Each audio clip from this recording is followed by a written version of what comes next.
Hi, everybody. Welcome back.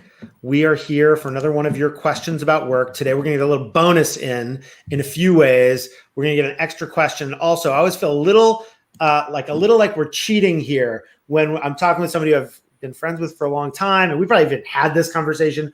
I don't think we've argued over this one, but this will be great to get Max's view. So for those of you who are here for the first time, I'm Roy. I'm a startup investor in the future of work. We were fortunate to be investors from the very beginning in Max's company, which is now called Doma, which Doma is a company that uses technology to help you buy a house, starting with the process of title, which if you don't know what title is, Max can tell us. And so Max, you started out doing this thing, and the Doma example is a great one, but you've done it before too, where it's like, you're going to try to use technology on something where literally technology has never been used before. I mean, you can describe what the process was. And lots of people said, no, it can't be done. And so when you are hiring somebody, whether as the founder of a company or the leader of a team, to do a thing that people say cannot be done, is there method or is it magic? Would love any views. I think there's a method. Look, there's always plenty of magic in starting a company too, but I think there's a method when you're, and the method's pretty simple. If you're going to hire people to help you achieve the impossible, to do something that everyone says can't be done. Go public in 5 years, let's just say. Right. Then you need to hire people who don't have any experience. Because by definition, if somebody has experience solving problems, and the more experience they have, generally the more jaded they're going to be and the more convinced they're going to be that like it's not worth solving these impossible problems, right? It's one of these catch-22s, like, oh, this person has all this experience solving impossible problems. Why would they want to go do that again? Yeah, they've made their name. They've been successful. They've done the impossible. They're probably taking roles that are less risky, where they have to frankly put less on the line for the amount of success that they're going to drive. And by the way, that later on in the company's life cycle, like where we are right now, there's plenty of room for hiring senior executives, lots of experience. When you're starting, because then the cost of being wrong goes up so much and that kind of stuff. It's interesting because it's sort of the flip side of the perspective of like when people say like, what's my first job in startups? I always say, unless you can't get any other job, don't go to a startup right at the very beginning, because the risk reward is like, you got to do this crazy shit. So if you're an experienced startup salesperson, you rarely want to be employee number one. You might as well just start the company. But so hold on, let me just ask you to elaborate on one thing, which is hiring for somebody who lacks experience might be necessary, but it isn't sufficient because there's lots of people who are complete. Yeah. So in addition to that, what else are you looking for? Yeah, look, and it depends on the role, but generally what I think you're looking for is people who you click with, like people that you can spend a lot of time being super stressed out with. It's like you're almost screening more for family members than you are for coworkers, because you're going to go through some extreme highs and lows. And you're looking for, it is like meeting somebody. It's interesting. I've never heard somebody describe it that way, but just to pause for a second there, it is a lot like when you meet like a good friend's new significant other, and you just want to make sure that they're going to stick with them through all the fucking shit that's going to come. Yeah. Sorry, I interrupted you. So there's some other qualities you were looking for. Yeah. And then the other qualities, look, I like people who have a chip on their shoulder. They have something to prove to themselves, to their significant other, to their friends, to whoever. Somebody probably told them, at least one person probably told them at some point that they, weren't going to do X. They weren't going to go as far as Y, and it stuck with them. And they didn't want to, stick around through the traditional methods and hierarchies and political bullshit to try and get to the top the old fashioned way.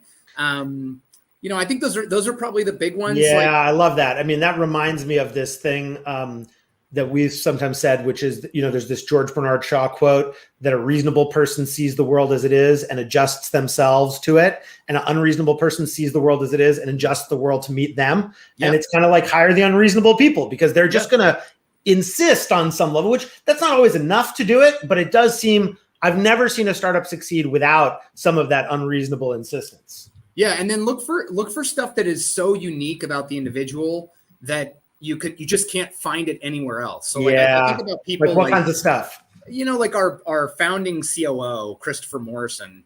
I met him through his sister. She is an executive at Phil's Coffee. I was advising the company and I was telling her about the business idea. And she was like, oh, you should meet my brother. He's really passionate about insurance. And I was like, what? Like, who is passionate about insurance? And at the time, Claire was Christopher's sister, is probably, I want to say she's like 32, 33 or something. I was like, is this your older brother? And she's like, no, it's my younger brother. And I was like, you have a younger brother? You know somebody in their 20s who's passionate about insurance. I can find you a lot of people in their 50s who have grown passionate about their insurance over time, but about insurance. But somebody in their 20s is like, wait a minute. Yeah, yeah. And by the way, there's another thing that's important thing. Like, ask people who you know have every incentive to give you the highest validity positive reference with no, like, so in this case, it's like a conversation with a woman who I know and I trust, and like, it's like an actual friend. Like, what incentive did she have to like push her younger brother on me to as the founding CEO of an insurance company? Well, she thinks you're good. I mean, that's part of the incentive. But let me ask you this, about that, which is would you agree with the following statement, which is that unique thing? I've noticed that one thing you do a lot is when you tell me about a new hire, you find specific ways to brag about them. She was in the White House doing this thing. He's 20, whatever, and he's actually interested in insurance. Is thinking, what would I brag about to somebody if I was trying to get them excited about this hire? A reasonably good way to think about that uniqueness? Some, I guess, but I mean, I wouldn't. I would say, look, at the time, I don't know that I would have necessarily bragged about this guy who is passionate about insurance. No, you did. Good for us, right? Yeah. No, but that's what I mean. In convincing somebody involved with the company about why he would be good for you, is that the way to think about it? Is like, what story would you tell? That it's so unique that you will never find anyone like that. The Adrian Harris is another great example, right? As you mentioned, our founding chief business officer, where I put out, made my wish list of like, what would I ideally be able to find if we had somebody who could help us launch this business model from scratch? And it'd be somebody who has like, regulatory chops, political experience, commercial, ideally like, knows the legal world, because the world that we're in title and escrow is like basically like, came from a method of legal work that kind of transitioned over time in service. Right. work. It's like from common law, British stuff, probably from the 99-year leases from the 18th century or something. Yeah. And so like when I asked my network, again, I had another person who had like every incentive to only give me, is a guy named Ben Losky, who you and I both know. He was the former head of the Department of Financial Services in New York. And he was like, oh, I know the perfect person for you. It's Adrian Harris. He's like, she's done all these things. Totally. She's ready to take on an opportunity with more risk. She's comfortable joining a startup. And I was like, there's nobody else like that in the world. I think that makes complete sense. And by the way, I will note that both she and you are unique in either being or having been Bloomberg Beta Open Angels, where we invested our money behind you. All right. But so let me ask now, there's a candidate who's asking from the candidate perspective about this. For you now as the CEO of a growth stage, now public company. So Kahi Sang, who I know is a Rhodes Scholar from South Africa, is asking, if hiring folks without experience is sometimes optimal, how do you gauge when the companies are willing to take the risk? Like, when do you find, he's asking for the companies that are later stage like yours, that need some people with experience, but he doesn't have experience. He's graduating from school. From the perspective of a company like Doma, for somebody like that, and I don't think he's applying for a job with Doma because he's into crypto stuff. So if anybody out there is crypto, he'd be a great hire. But what does the candidate do at that point? They just go earlier? What does the candidate do to apply? If like a candidate who has no experience wants to find these companies that are at this sweet spot where they have some folks who need to do the impossible and some folks who need to do exactly what they've done before, what does the candidate do? It's just like I've been surprised by how easy the answer to this question is. You reach out directly and authentically to the person that you want to work with, and then you convince them that you should work together. I am shocked. How few. Let me give you an example, by the way. The most effective hiring criteria, I'm going to give away a secret for the way we ran our startup, but it's fine. We're not a startup anymore. But any startup can use free advice, right? Right. Not advice in this case, but yes. Not advice. We got an anecdotal story about how we hired people in the startup days of Doma is the initial screen for the job was we put up a job posting on a bunch of online posting boards, Craigslist, LinkedIn, whatever. We describe the job, and at the end of the posting, we say, here are the specific criteria that we're looking for someone to meet to be qualified for the role. If you think you're a good fit, submit a cover letter that specifically addresses these 4 or 5 criteria. 98% of don't hit it. By the way, you get cover letters, and people don't. There's just like a stock cover letter, right? Totally. And like 2% of the people actually took the time to read the whole thing, and follow directions. And I love that. And you were also saying you like gave them a whole presentation about the company and stuff like that. I mean, this is sort of, I can't remember who it was. If it was like the Rolling Stones or somebody in their contracts with venues. Yeah, the green M&M. Yeah, exactly. It's like the green M&Ms. And they were like, okay, now we know they actually read the thing because the green M&Ms. Yeah, but when you realize like most people in the world today don't know how to follow astonishing. Astonishing to me. I mean, I have this blog post about how to write a forward intro email, and the example in the blog post has an error in it. Not intentionally, because just when I include the example, it's a real example, not an error, but like a suboptimal thing. And then in the next paragraph after, I'm like, what would you change about this? And the number of people who don't change that thing, it's like, I know you didn't fucking read the thing. All right. That's right. But while we have time, one more question, because I can't resist, because getting you on it is special,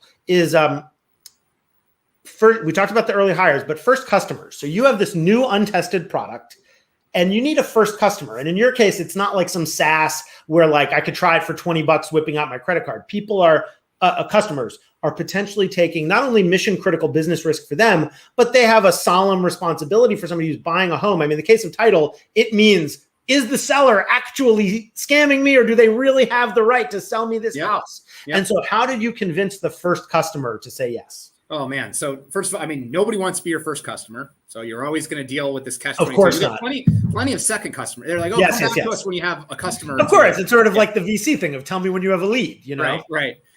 So look, what I've found for selling the first customer is, number one, exhaustively map out all of the questions you would have to answer to make whatever your value proposition is basically riskless to the customer, to make them have to in their own mind know that they would be stupid not to give this thing a try.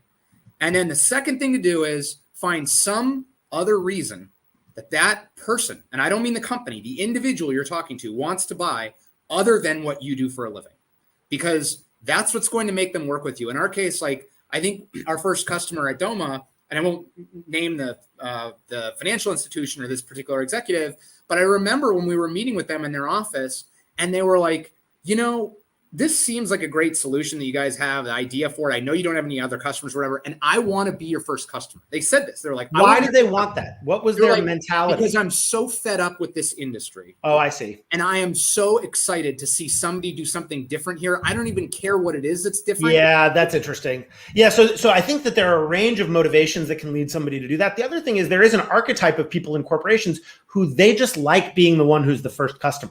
Yeah. And you often find it with software buying of people like, oh yeah, I was the first customer for blank and blank and blank. And that's a career, like a feather in their cap for them, that they get to be first to something. I mean, we have another company that does AI for aircraft flight optimization. It's public now. Alaska was their first customer. And there was an executive there who's just like the guy who is innovative. Yeah. And, the thing I just say about that is to beware. I say this despite, my glasses, what color are they? They're gray, fine. But the purple glasses set of like, if somebody's job is to be the innovation officer and literally their job is to be the first customer, well, then they're always full of shit and they don't have any power. So finding the person who wants to be first, but is also knowledgeable enough and powerful enough to do it within their organization. I love that. So what you're saying is it's target selection as opposed to saying the magic words in the meeting.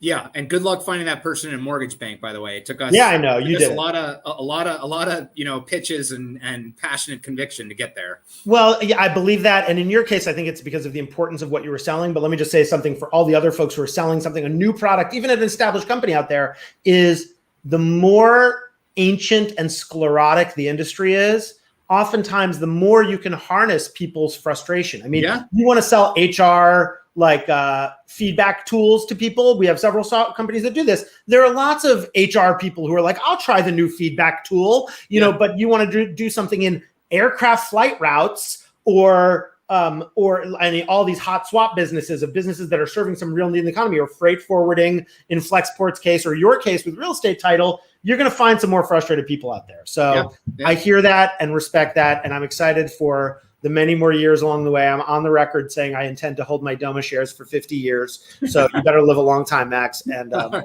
and for everybody who's watching for the first time, I made this comment while we were going. The reason why we call this not advice is because we're not telling you this is what you should do in your specific situation. Advice like that always is about the autobiography of the person giving the advice. This is Max sharing his experience as a 2-time, 3-time founder. I don't even know how many times now. But now having taken a company from, I have a concept that I'm getting somebody to design a PowerPoint for, to being a public company, in less than 6 years, I think. Less than 5 years. Less than 5 years end to end. I mean, that's crazy. So, all right. Thanks, everybody. And if you have questions for us or comments, find us on the internet. Thank you. Goodbye.